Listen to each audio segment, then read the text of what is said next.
What is up, guys? It's me, the Shadow of Innocence. I'm sorry that I'm whispering. It's actually midnight as I record this, but this is my brand new New Year's. Just shut the fuck up and tell them what the video is about. For God's sake, they don't need to hear you ramble for 3 fucking hours. I was just going to tell them what the video was, so maybe if you just shut up a little bit, I can actually get done with this. They're not going to be able to enjoy the video if you keep the fucking rambling for 3 more hours. So why don't you just calm your titties down and show them the video already, for God's sake. Shut up, please. I just want to get this intro done so I can show them my brand new New Year's video that I'm showing. You mean the New Year's video that you're making on the spot as you go? Yeah, real special to your fan. The fuck up. You're lucky that it's like 1 in the morning. I thought you said it was midnight. Whatever, shut up, it's midnight, whatever. You're lucky they're in the next room so I can't yell, okay? So you gotta be quiet inside my head right now. I just want to show them the brand new New Year's video I have for them, which includes 3 awesome creepypastas with 1 ritual pasta to begin with. And of course, I really think that this video is going to be one of my best. You just found these stories like 10 minutes ago, so don't even say one of your best videos, because really, dude, I could see can I get so one much word in, fucking to my, like, to my viewers, not yours, mine, fucking please. I mean, you know, they deserve this for every time of staying faithful to me, but right now, you're being the biggest asshole. Oh, I'm being the biggest asshole? No. I'm being truthful. Look, I will pay you $50 to just shut up right now. $100 and it's a done deal. What? You $100? Up front or no deal, Tsof'S. Your choice. You wanna shut up? No, here, look. $100 up front. How do you expect me to get that with no hands, dumbass? I'm a voice in your fucking head. Thank you, asshole. Okay, so, guys, I have 3 new creepypastas for you tonight, and now I want you. You could be robbed so easily. I don't even need a gun. No, you're being a fucking mega dick right now.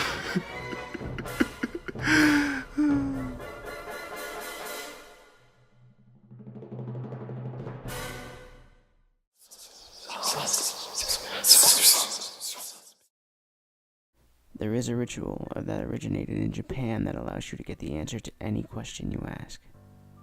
This is how it goes.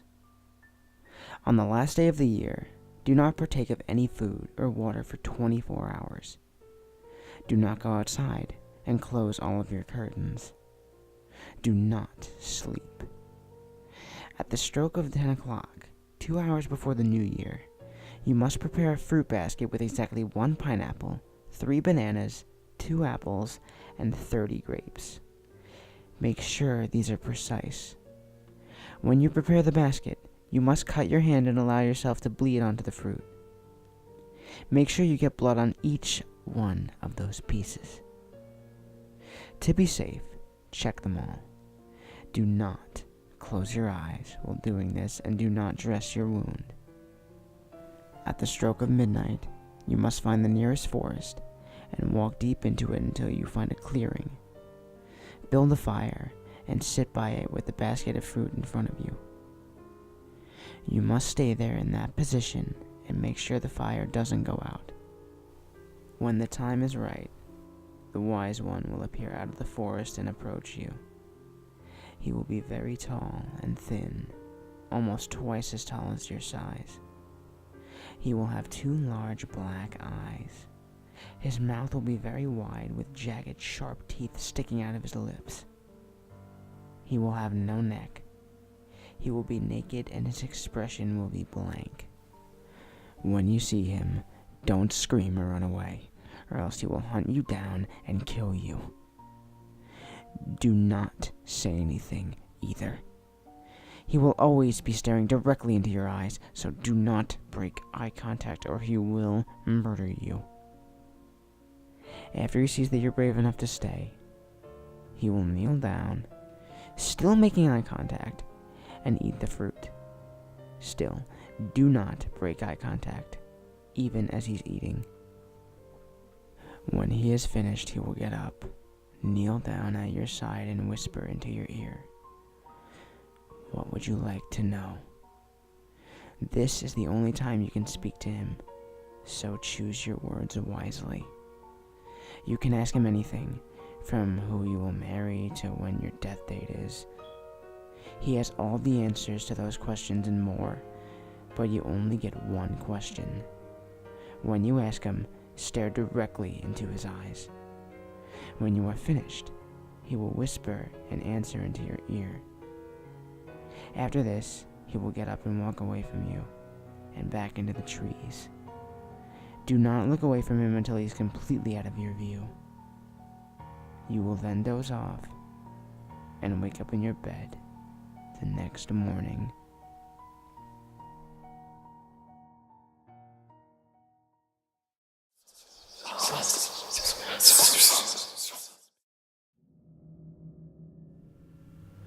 $36,400,000. That is the expected number of intelligent civilizations in our galaxy, according to Drake's famous equation. For the last 78 years, we have been broadcasting everything about us, our radio, our television, our history, our greatest discoveries, to the rest of the galaxy. We had been screaming our existence at the top of our lungs to the rest of the universe, wondering if we were alone. 36 million civilizations. Yet in almost a century of listening, we hadn't heard a thing. We were alone. That was. Until about 5 minutes ago. The transmission came on every transcendental multiple of hydrogen's frequency that we were listening to. Transcendental harmonics, things like hydrogen's frequency times pi, don't appear in nature, so I knew it had to be artificial. The signal pulsed on and off very quickly with incredibly uniform amplitudes. My initial reaction was that this was some sort of binary transmission. I measured 1,679 pulses in the 1 minute that the transmission was active. After that, the silence resumed. The numbers didn't make any sense at first. They just seemed to be a random jumble of noise. But the pulses were so perfectly uniform and on a frequency that was always so silent. They had to be from an artificial source. I looked over the transmission again, and my heart skipped a beat. 1,679. That was the exact length of the ROCBO message we sent out about 40 years ago. I excitedly started arranging the bits from the original 73 by 23 rectangle. I didn't get more than halfway through before my hopes were confirmed. This was the exact same message. The numbers in binary from 1 to 10. The atomic numbers of elements that make up life. The formulas for our DNA nucleotides. Someone had been listening to us and wanted us to know that they were there. Then it came to me. The original message was transmitted over 40 years ago. This means that life must be at most 20 light years away. A civilization within talking distance? This would revolutionize every field I've ever worked in. Astrophysics, astrobiology, The signal's beeping again. This time it's slow. Deliberate, even. It lasts just under 5 minutes, with a new bit coming in once per second. Though the computers are of course recording it, I start writing them down. 0, 1, 0, 1, 0, 1, 0, 0. I knew immediately this wasn't the same message as before. My mind races through the possibilities of what this could be. The transmission ends, having transmitted 248 bits. What? Surely this is way too small for a meaningful message. What great message to another civilization could you possibly send with only 248 bits of information? On a computer, the only files that small would be limited to text. Was it possible? Were they really sending a message to us in our own language? I mean, come to think of it, it's not that out of the question. We had been transmitting pretty much every language on Earth for the last 70 years. I begin to decipher with the first encoding scheme I can think of. ASCII. 0, 1, 0, 1, 0, 1, 0, 0. That's B. 0, 1, 1, 0, 0, 1, 0, 1. E. As I finish piecing together the last part of the message, my stomach sinks like an anchor. The words before me answer everything. Be quiet, or they will hear you.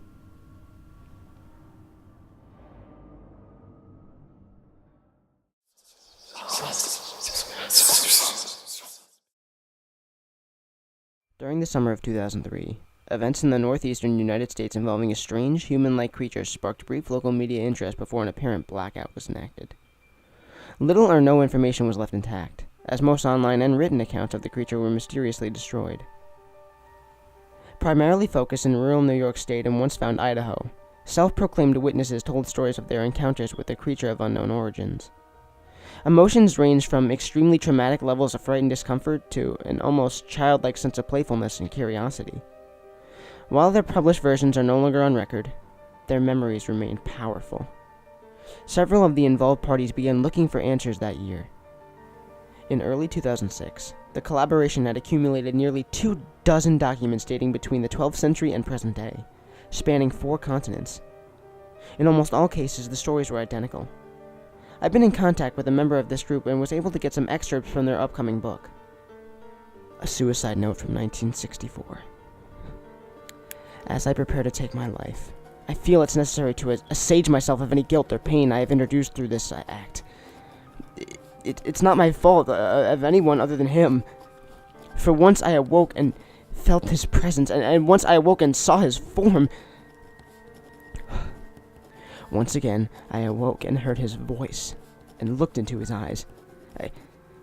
I cannot sleep without fear of what I might next awake to and experience. I can ever wake up. Goodbye. Found in the same wooden box were 2 empty envelopes addressed to William and Rose, and 1 loose personal letter with no envelope.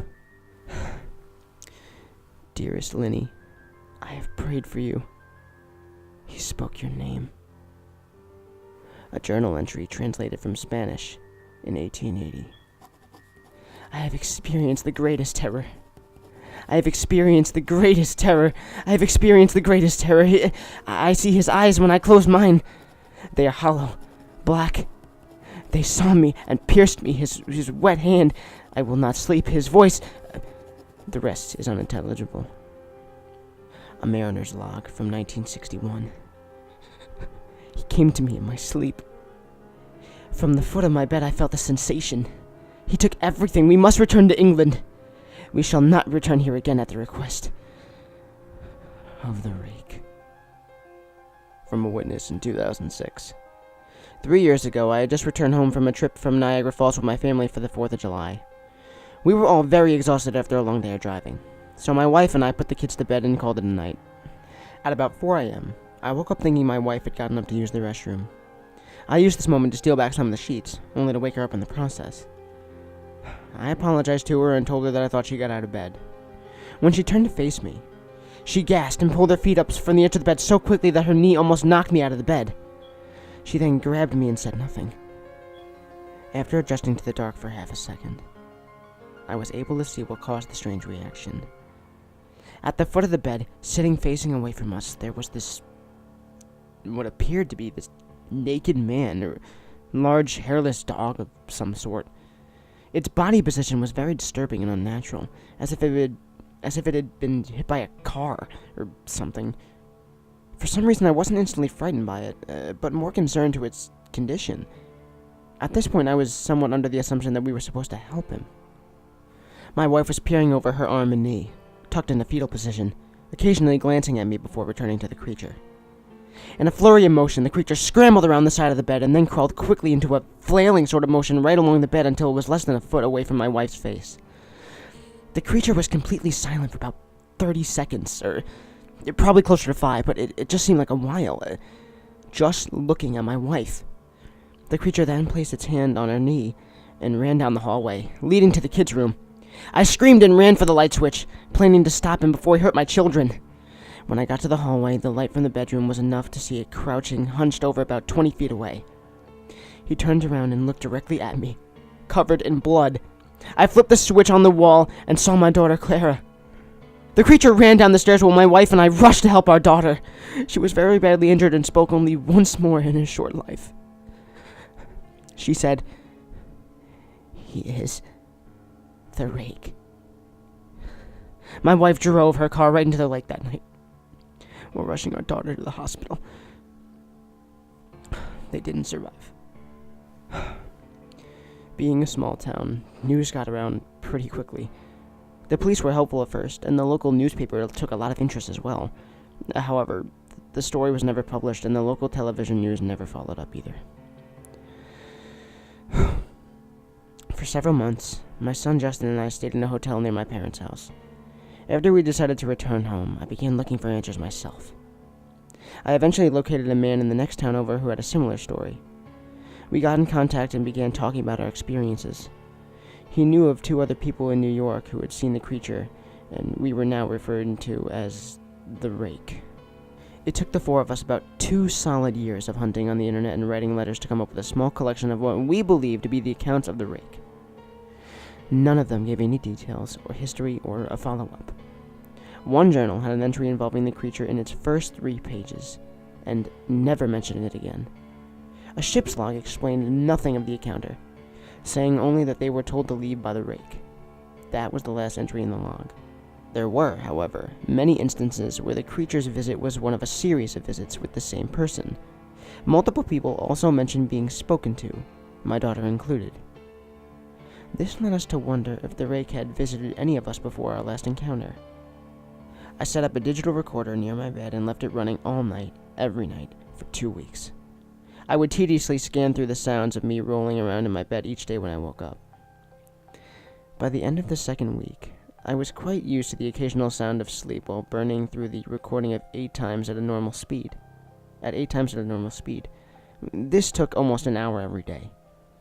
On the first day of the 3rd week, I thought I heard something different. What I found was a shrill voice. It was the Rake. It had to be the Rake. I can't listen to it long enough to even begin to transcribe it. I haven't let anyone listen to it yet. All I know is that I've heard it before, and I now believe that it spoke when it was sitting in front of my wife. I don't remember hearing anything at the time, but for some reason, the voice on the recorder immediately brings me back to that moment. The thoughts that must have gone through my daughter's head make me very upset. I haven't seen the Rake since he ruined my life, but I know that he has been in my room while I slept. I know and fear that one night I'll wake up to see him staring at me. Holy hell. I cannot believe I got through that whole thing. It's okay. It's okay, girl. Don't be scared. This is my cat, Jasmine, everybody.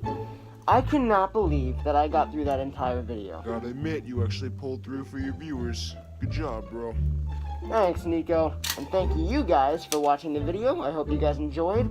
I actually have work in like 2 hours, so I actually have to start getting ready to go. My cat's getting really nervous for me right now, so I'm just gonna make this quick.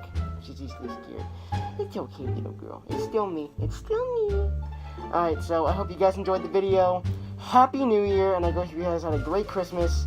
I am Tsof'S. I will see you in 2018. Hey, man, don't forget about me. Nico says goodbye, too. Hey, whoa, hold on, wait a minute. How is it already almost 4 o'clock the next day when we started at midnight? Huh. That's a good question. It's like someone was recording a video and then like just stopped recording and then just made the outro the next day. Huh.